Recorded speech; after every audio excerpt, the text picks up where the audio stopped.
Olá pessoal, eu sou a pastora Luísa Tavares e hoje eu estou aqui com uma convidada especial, uma pessoa que tem uma história de vida comigo há mais de 20 anos, a minha pastora Tânia Tereza, e eu gostaria de entrevistá-la hoje, né? Queria, assim, a gente precisa ouvir algumas coisas assim no nosso particular, né?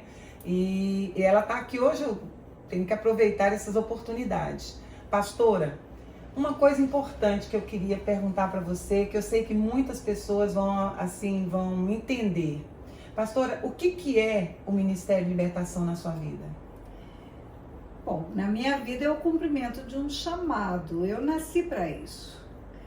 Cada um tem um propósito formado por Deus quando ele vem ao mundo. Como Jeremias teve o propósito de ser um profeta, como João Batista teve o propósito de anunciar a vinda do Messias. Cada um de nós tem um propósito. Você nasce com um plano determinado por Deus. Então, para mim, o Ministério de Libertação é o cumprimento de um propósito. Eu costumo dizer que eu estive professora, eu estive bancária, eu estive advogada, eu estive juíza, mas eu sempre fui a libertadora. Eu sempre permeei tudo que eu fazia com esse chamado. Quando professora, eu ficava preocupada com as famílias das crianças, ficava preocupada com uma criança que tinha sinais de haver sido maltratada e corria atrás disso para poder estar junto com a família, para poder dar um suporte. Depois, quando bancária, eu me tornei advogada do Banco Central e eu tinha que defender o Banco Central em causas que eram financeiras, do sistema financeiro, mas eu não conseguia fazer o papel de advogada sem pensar no prejuízo das pessoas que entravam com a ação. Na verdade, sempre houve no meu coração essa vibe, esse caminho de libertadora, porque eu nasci para isso, eu nasci com esse propósito. Então, o Ministério de Libertação, para mim, é o cumprimento de um chamado, que eu quero exercitar até o último dia da minha vida. Ai, que lindo. Então, pastora, me fala uma coisa. Eu sei que nós fizemos parte, né? A senhora funda muitas igrejas, denominações, coberturas espirituais. Como que funciona isso, pastora? Quando uma pessoa chega para a senhora e fala, eu quero a senhora, o pastor Otto, como cobertura espiritual, o que a senhora entende assim como uma igreja ou como um ministério? Como que é isso? Bom, essa palavra cobertura espiritual, ela ficou muito corriqueira, né? Acabou sendo banalizada. Às vezes as pessoas querem só um nome para falar, eu estou debaixo da cobertura de fulano de tal. Na verdade, uma cobertura espiritual é uma proteção, de intercessão, é um sentido de mentoria, de conselho. Eu falo que é um guarda-chuva. Quando você entra embaixo do guarda-chuva, você tem uma proteção especial. E é sempre uma busca de quem quer submeter-se a alguma autoridade. Então, eu quero uma cobertura de alguém que tenha um propósito nas mãos de Deus, de alguém que tenha algo para ensinar, de alguém que possa me instruir até me exortar e me disciplinar na hora que eu tiver necessidade. Assim como precisamos de pais naturais, quando somos crianças, adolescentes, jovens, nós precisamos de pais espirituais também. As coberturas são pais espirituais. São pessoas que nos instruem, que nos cobrem na intercessão, nos dão revelação nova que Deus ensina para eles e nos estimulam a seguir um caminho. Não existe cobertura espiritual repressiva. As pessoas que dizem, não, você tem que ficar comigo, não pode sair daqui. Seria como se você tivesse um filho e dissesse para ele, não, você nunca pode crescer, nunca pode seguir o seu caminho e nunca pode ter o seu próprio negócio. Isso não é cobertura. Isso, na verdade, é um jugo, né? Quando você tem filhos que se emancipam, você se alegra com isso. Uma cobertura espiritual genuína, ela se alegra quando ela vê o filho crescer e talvez até ser maior do que ela um dia. Vai em lugares onde ela nunca foi, vai fazer o que ela nunca fez. Eu falo que nós temos exemplo bíblico que é o que a gente tem que seguir. Qual é a melhor cobertura espiritual bíblica? Jesus. Jesus escolheu 12, caminhou com eles, ensinou, puxou a orelha, animou, deu segunda chance. Pedro, por exemplo, deixou Jesus, voltou para a pescaria, Jesus foi atrás, chama de volta. Mas chegou uma hora, ele disse, vai. Não ficou a vida toda dizendo, fica debaixo da minha cobertura sem ter o seu próprio caminho. Você continua tendo um link, um vínculo, uma autoridade que foi pai espiritual seu, vai ser a vida inteira. A hora que você precisar de um conselho, você vai correr atrás. A hora que você precisar repartir uma dor, você vai correr atrás. Mas você não caminha mais fazendo só aquilo que ele diz, faz isso, faz aquilo. Porque senão você se torna um robô debaixo dessa autoridade. E eu falo que a autoridade espiritual, ela é algo que Deus colocou. A Bíblia fala que temos que ter pais espirituais. Agora, não temos que ficar o resto da vida debaixo dessa saia sem crescer. Porque temos uma cobertura maior que é Deus. Deus é a cobertura de todos nós. O que está sob o esconderijo do Altíssimo está sob a cobertura do Pai. Não tem ninguém que não tenha essa cobertura. Coberturas humanas são exemplos, são referências que podem nos ensinar alguma coisa. Então, muitas pessoas pedem a nossa cobertura. Nós dizemos, ok, vamos orar por sua vida. E o dia que você precisar de um conselho, vem até nós. O dia que você precisar de um ensino, vem até nós. Mas nós não ficamos pressionando ninguém, não exigimos dízimo de ninguém, não exigimos que reporte notícias do que faz. Nossa cobertura é diferente. Nossa cobertura é uma cobertura de amor e vínculo em Cristo Jesus. Isso aí. Uma pergunta que eu queria falar para a senhora. Um dia a senhora fez uma palavra, trouxe uma palavra para um grupo, né? Eu estava nesse grupo, e a senhora falou sobre a responsabilidade, né, das pessoas que têm esse chamado para trabalhar com libertação.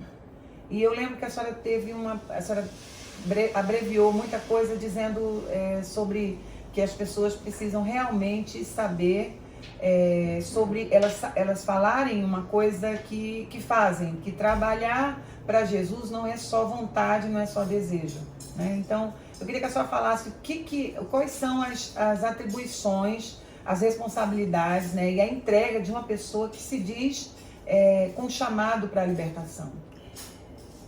Bom, o Ministério de Libertação, pastora Luísa, ele é profundo. Ele é simples, mas ele é profundo. Ele não trata nada com superficialidade.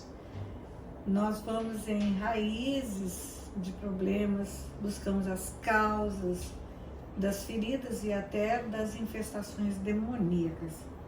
E para buscar essas causas e chegar nas raízes desse problema, a gente entra na história da pessoa. É diferente você ministrar um culto, subir num púlpito, ministrar uma palavra, ficar na porta da igreja, estender a mão, a parte do Senhor, meu irmão, a parte do Senhor, minha irmã. E isso é superficialidade, isso fica no limite do relacionamento mínimo, semanal e superficial.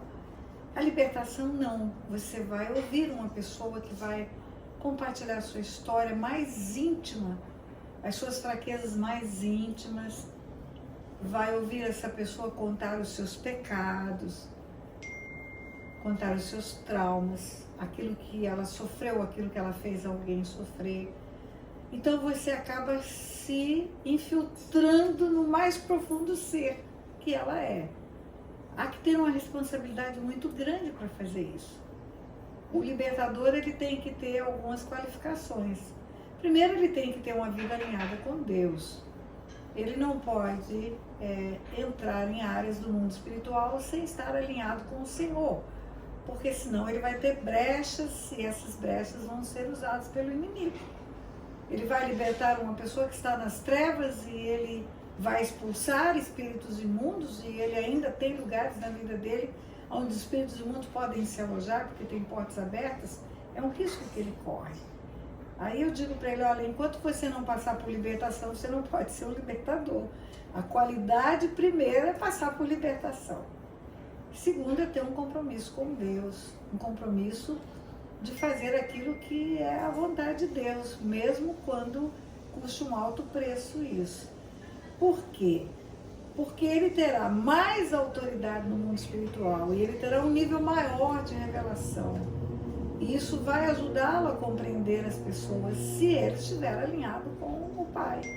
Nem pode ter um relacionamento superficial com a pessoa que ele vai atender, e nem pode ter um relacionamento superficial com Deus. Os dois relacionamentos precisam ser intensos e verdadeiros.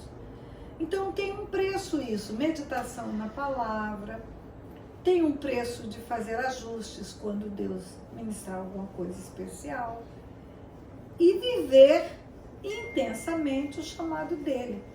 Porque uma pessoa que trabalha com libertação pode ser acordada na madrugada com alguém que quer suicidar e ela precisa de ajuda naquela hora. Ela não vai dizer, olha, eu vou arrumar um gabinete para você quarta-feira que vem, 5 horas da tarde. Ontem eu estava no seu aniversário, na sua festa de aniversário. Luísa ontem fez 60 anos, sexagenária, bem-vindo ao mundo sexy dos sexagenários. Ontem foi uma reunião que ela fez com amigos, com discípulos, e estava lá no meio da reunião, toca o telefone. Era uma mulher dentro de um hospital com diagnóstico de um câncer e ela estava desesperada, ela precisava de uma palavra naquela hora. Eu não vou dizer para ela, minha senhora, estou numa festa e depois a senhora me liga. É diferente.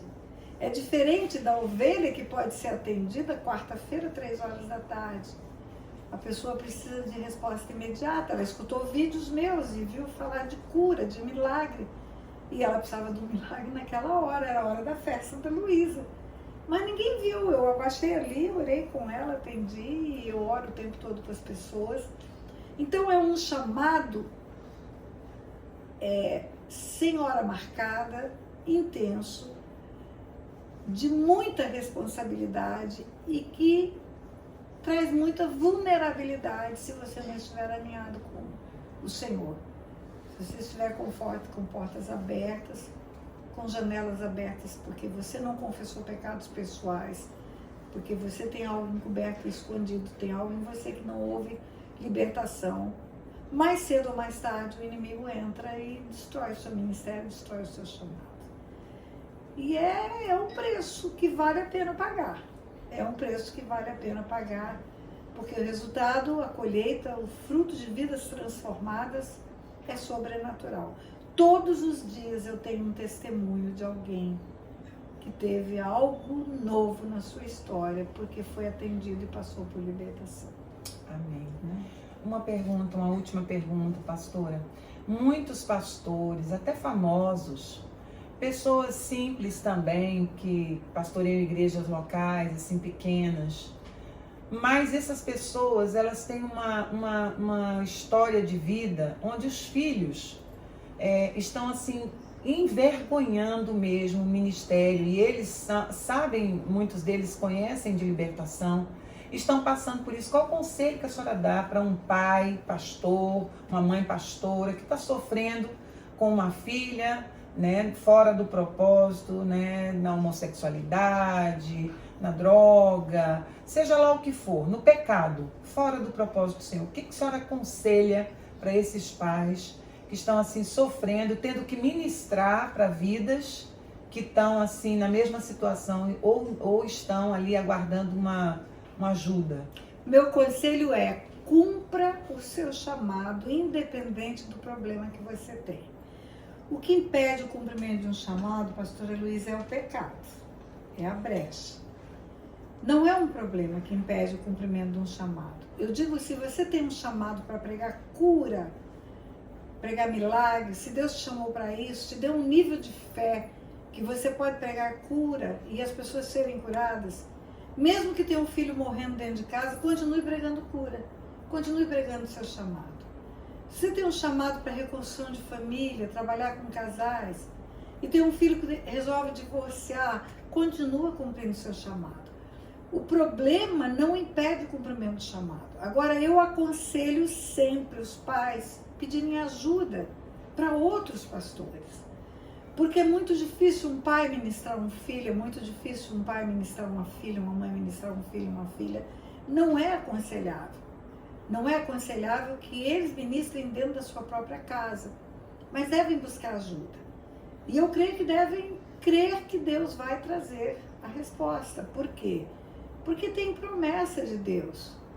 Busca primeiro o reino de Deus e sua justiça e todas as coisas vão ser acrescentadas. Mas não pode esquecer também que as pessoas têm decisões pessoais. A responsabilidade dos pais é uma, a responsabilidade dos filhos é outra. Os pais deixam um legado, deixam uma herança espiritual para os filhos. Mas a escolha de pecar ou não pecar é dos próprios filhos. Então, um filho escolhe um caminho errado. Vai fazer tudo que Deus diz para não fazer. Esse pai vai paralisar porque o filho escolheu errado? De jeito nenhum. O filho pode escolher ir para o inferno, mas o pai escolhe para o céu. Não tenha dúvidas disso. O pecado traz responsabilidade pessoal. E é óbvio que nós temos muita tristeza de ver pessoas que amamos fazendo aquilo que não é certo. Mas eu tenho uma palavra que você conhece, você é minha filha espiritual. Eu digo assim, pai, ninguém ama mais o seu filho do que Deus. Você não ama mais os seus filhos do que Deus ama os seus filhos. Nem os seus filhos se amam mais do que Deus os ama. Então, joga essa bola para Deus, chuta esse negócio para Deus, ora, entrega esse problema nas mãos de Deus.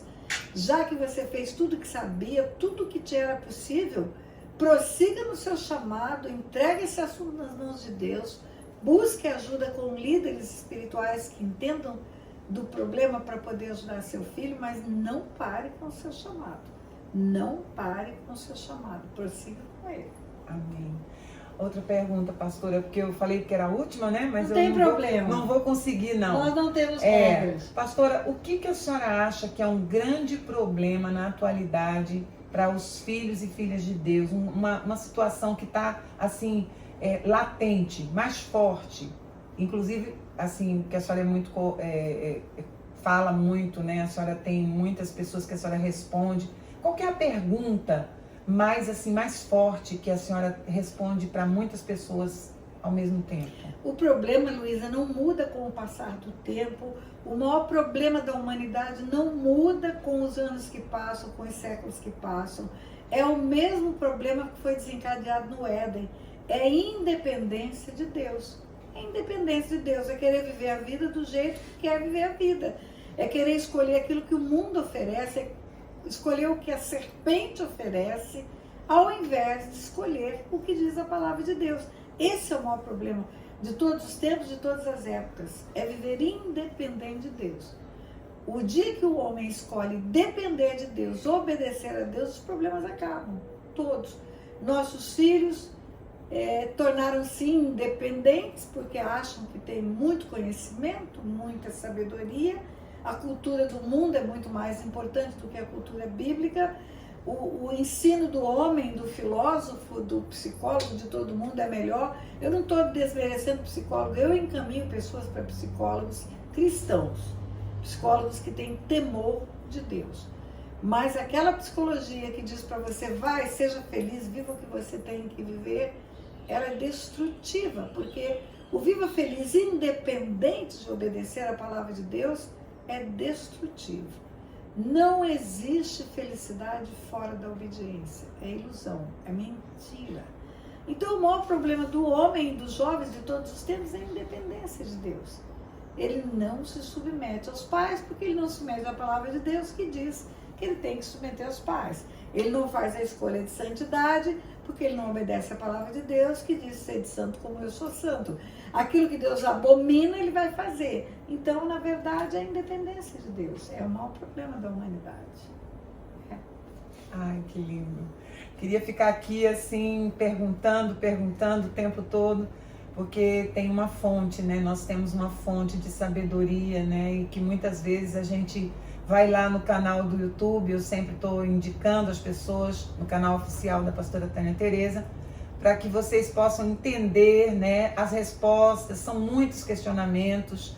A pastora Tânia, a última pergunta, eu acho que é a última, pastora, vamos lá, sempre vai ser a penúltima.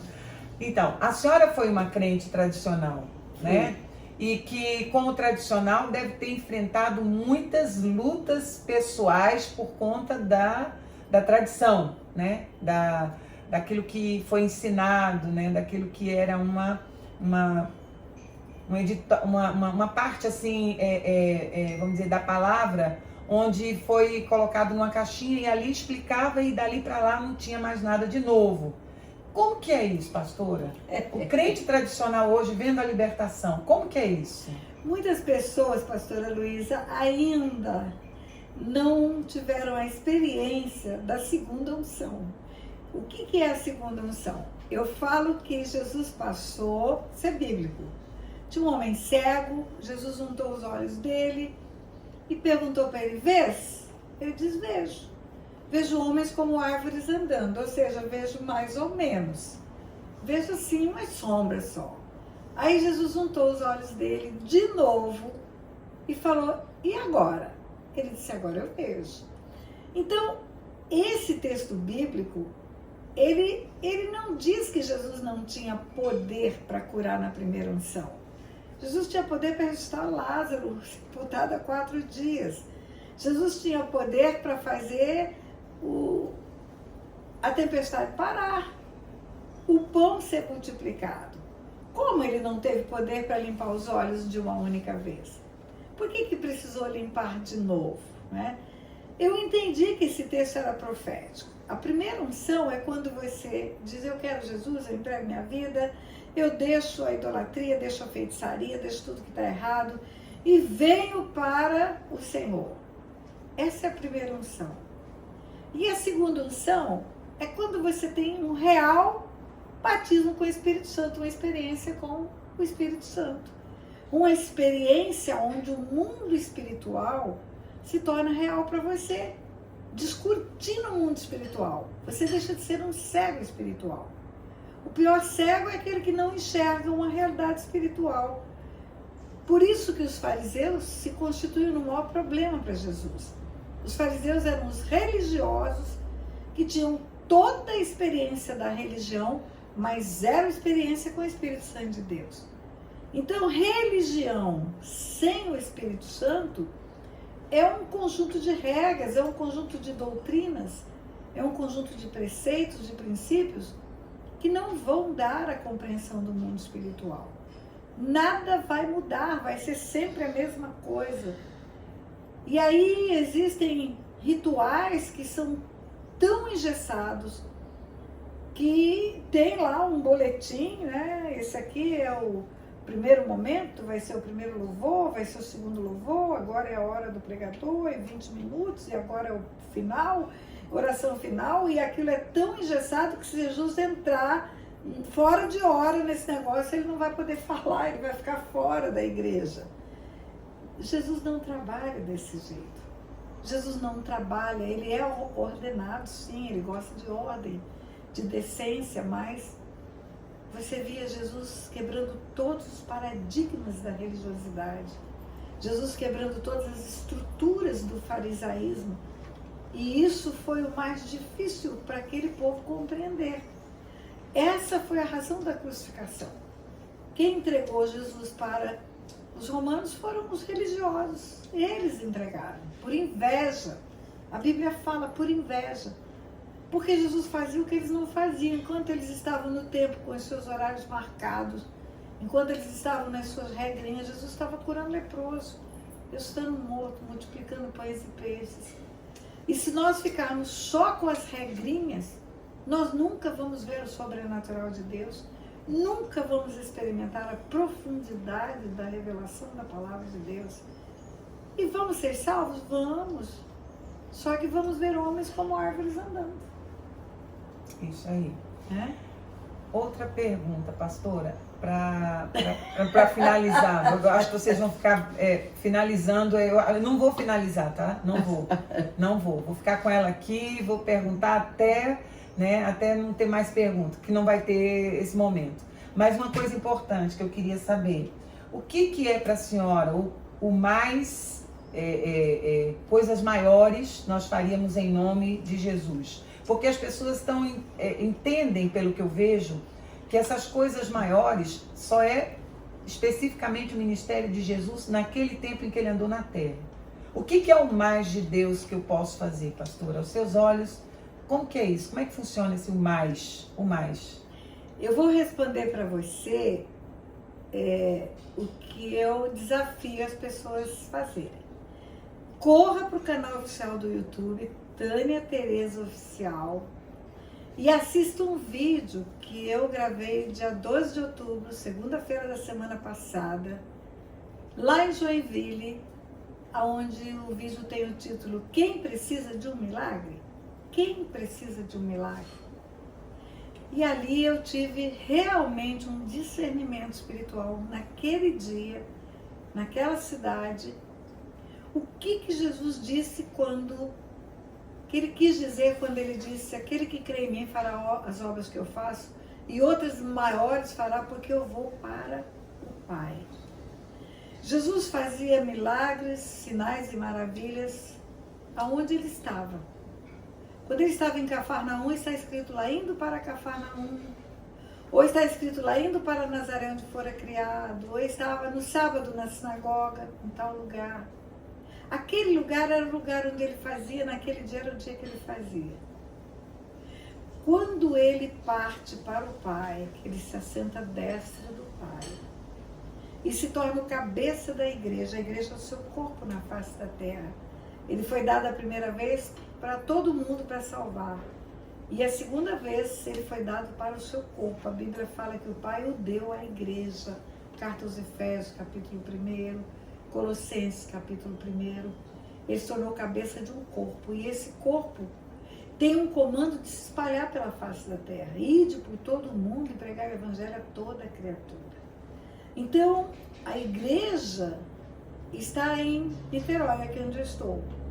A igreja está em Cafarnaum, a igreja está em São Paulo, a igreja está em Joinville, a igreja está em Recife, a igreja está na África, a igreja está em Portugal. É isso mais. Quando você vê uma loja, abriu uma lojinha ali, vamos imaginar a Havan, a primeira loja da Havan, que é uma loja que tem grande repercussão nacional. Abriu uma lojinha da Havan bem ali.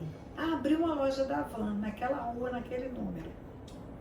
À medida que foi crescendo financeiramente o empresário, ele foi abrindo lojas, abrindo lojas, abrindo lojas. E hoje a gente diz o quê? A Havan é bem maior do que aquela portinha que ela abriu. Não é que ela é maior nesse território, ela é maior em todo o território nacional. O corpo de Cristo expandiu-se pela face da terra. E Deus leva o Filho dele para os altos céus e a destra de Deus.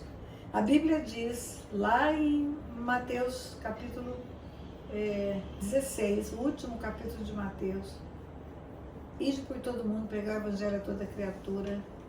14, a partir do versículo 16. Ide por todo mundo, pregar o evangelho a toda criatura. Quem crer e for batizado será salvo, quem não crer será condenado.